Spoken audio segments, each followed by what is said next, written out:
A close-up of Kratos, a powerful god warrior, is shown at the start of the scene as he prepares to jump to his death off Greece's tallest mountain. His past is filled with atrocities and an intolerable sense of guilt, which have caused him great suffering in his soul. Gaia, an ancient deity, starts telling the story about what happened 3 weeks earlier, when Kratos' fate took a historic turn. However, this narration begins at precisely that crucial moment. Kratos is once again entangled in the conflicts of the gods after having just recovered from a terrifying battle with the Hydra, a sea monster. The goddess Athena, who admires his courage and strength, informs him that Ares, the malevolent god of war, is launching a devastating assault on the city of Athens. Without Kratos' intervention, Ares threatens to completely destroy Athens by unleashing his legions of zombie legionnaires. Holding onto a sliver of hope, Athena makes Kratos a promise that if she can defeat Ares and save Athens, his troubled past can be forgotten and her soul can be cleansed of guilt. In an effort to find a way to shed the weight of his past, Kratos accepts the difficult assignment and makes a commitment to guard the holy city. In the past, Kratos had led the Spartan army with the greatest bravery and was feared and revered for his combat skills, but a terrible tragedy had permanently altered his course. Kratos bravely fought against a bloody barbarian invasion and eventually found himself facing the barbarian king while surrounded by people who were about to perish. Kratos called on the god of war Ares in a last-ditch effort, offering his soul in exchange for safety. Ares accepted the offer, slaughtered the barbarians with fearsome fury, and bound the swords of chaos to Kratos' wrist, becoming his weapon of annihilation. After that, Ares turned Kratos into a puppet, requiring him to carry out his commands and cause mayhem wherever he went. By giving him to the god of war, Kratos had lost everything he valued. He stormed an Athenian's village one night while being guided by Ares. Ignoring the oracle's warnings, he broke into an Athena temple and slaughtered the priests with unimaginable ferocity. As Ares observed the havoc Kratos had caused, he made the call to cause even more suffering in a cruel twist of fate. To make Kratos continue his murderous rampage, the god teleported his wife and daughter inside the temple and held them hostage. Kratos' blade accidentally killed his own loved ones in the midst of his rampage. Kratos was overcome with despair and regret, and the flame of vengeance grew within him. Ashes from their cremations were mixed with the red of his rage and the white of her guilt to create the ghost of Sparta, a warrior without honor who was out for vengeance on the god who had betrayed him. He did this out of pain.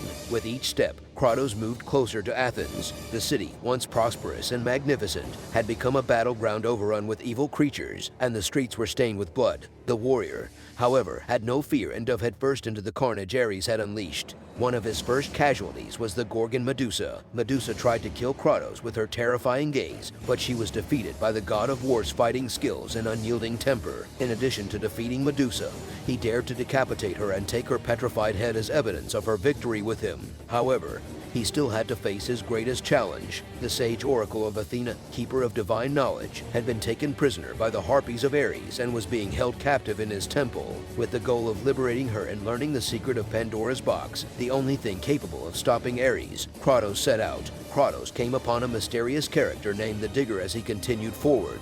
This unidentified person appeared to be very knowledgeable about Kratos and his destiny. The warrior, though initially wary, ultimately made the choice to put his trust in the Gravedigger because he believed that their only chance of defeating Ares lay in cooperating with one another. After saving the oracle from Ares' harpies, Kratos was given a revelation. In order to defeat the god of war, he would need to journey to the desert of wandering souls in search of the fabled Pandora's box, an artifact of extraordinary power. Kratos strode into the harsh desert without a second's hesitation. The sirens, spectral creatures that had plagued many travelers, attempted to deter him from his course, but the warrior proved unyielding and slayed them all one by one. After much travel, he arrived at Cronus, a titan who had been punished by the gods and was now carrying the massive weight of Pandora's temple on his shoulders. Kratos entered the temple constructed on Kronos' back and encountered 3 great difficulties. Kratos completed the Atlas challenge by activating a titanic statue of Atlas, which created a passageway. In Poseidon's challenge, the warrior obtained Poseidon's trident, which enabled him to remain submerged in water without drowning,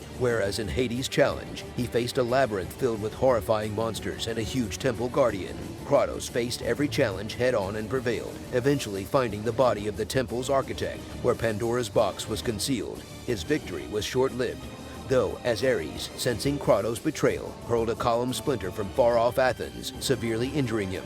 The Harpies seized Pandora's box and carried it down the street as Kratos lay dying in Pandora's temple. The hero was abruptly thrust into Hades, the underworld of the dead, where he was beset by his horrifying past and deeds that were like unrelenting ghosts that followed him everywhere. Kratos, however, didn't succumb to death with ease. He persevered until he located a portal that took him back to the surface. The grave that the Athens gravedigger was creating for him turned out to be that portal. Kratos was sent by a deity in the guise of this enigmatic figure to help him fulfill his destiny and battle Ares. Athens' Oracle Temple was Kratos' final destination, and Ares was there to greet him. With the knowledge he learned from Pandora's box, Kratos was able to grow until he was as tall as Ares. The epic battle between the two gods reverberated throughout heaven and earth. The battle was terrifying and bloody. In his quest to vanquish Ares and put an end to his tyranny, Kratos spilled both blood and sweat. The warrior finally raised his swords of Athena and brutally killed Ares by impaling him with them using superhuman strength. The atmosphere became still, and silence descended upon the temple. Despite his victory, Kratos' heart was still broken by the demons of his past. While rewarding him for his valiant efforts, the gods also revealed that due to the severity of his sins, he would never be able to completely rid himself of nightmares. Kratos made the decision to commit suicide by jumping off the highest mountain in Greece out of desperation, and because the weight of his existence had brought him to his knees. But destiny had different ideas. When Athena stepped in to save her tortured hero, she revealed that fate had predetermined that day would not be her last. Athena also gave Kratos the title of God of War and changed his Swords of Chaos into the Swords of Athena in honor of both her bravery and his. This allowed him to rule over Mount Olympus from his seat atop the throne. Kratos, the ghost of Sparta, was thus reborn from the ashes of his suffering, rising to new glory and power, ready to face new challenges and prove his worth as the God of War. His future was now in his own hands, and his legend would live on for all time. Thank you for tuning into Game Flash. If you enjoyed our content, hit that like button and subscribe to stay updated on all our latest releases. Don't hesitate to drop a comment with your thoughts and share the video with your friends. See you next time on Game Flash.